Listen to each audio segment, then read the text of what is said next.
So all of the thousands of astronauts for 60 years are lying. Well, according to astronomy.com, only 667 people have journeyed to an altitude of 50 miles, which is nothing. That's not space. 24 have been to the moon and 12 has actually walked on it. Here's something I want you just to think about, okay? Without judgment, just think about this. The moon is 238,000 miles away, right? Have you heard of something called the Van Allen belt? It's a zone of energetic charged particles, most of which originate from the solar wind, okay? This is a belt that is around. This is in between us and the moon. So it goes us, the Van Allen belt, and the moon.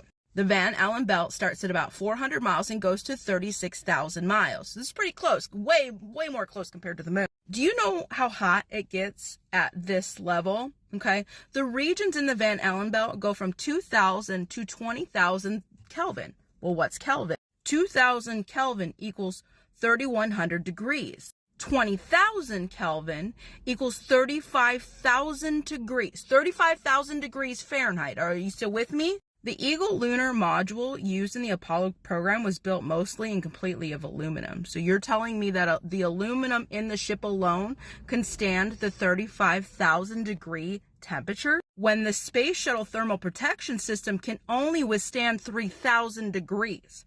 Okay, so the lowest number in the Van Allen belt will melt the thermal protection system. So you're telling me that this shuttle was able to traverse 30,000 miles of temperatures up to 35,000 degrees and still be able to make it to the moon, which is still over 200,000 miles away.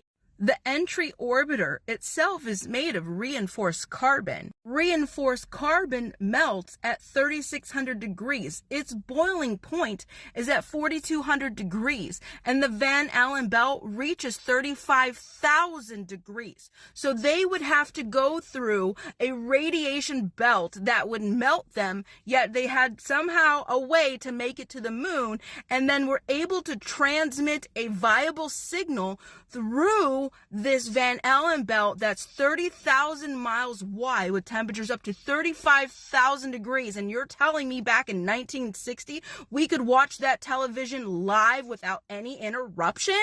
And here I am losing my signal every time a plane flies over me. Oh, but it's because they have the satellites in space, right? So in 1960, they had the satellite that could beam through the Van Allen belt, which is at 600 miles up. Yet the moon, which is another 200 and something thousand miles away, the ship was able to make it through 35,000 degrees of temperature when its boiling point just for the carbon within it is only 4,200 degrees. You're telling me that these thousands of astronauts went and then lied. Actually, no, 24 went to the moon and only 12 walked on it. Do you know how easy it is to control 24 people? Especially when you have a lot of money to do it? Yeah.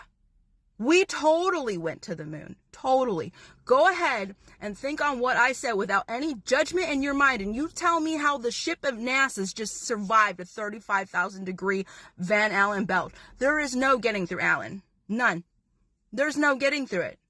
No way. Not even the signal. We did not have the technology back then to get that signal through that Van Allen belt. Plain and simple. Go back to NASA and ask them to explain that one to you.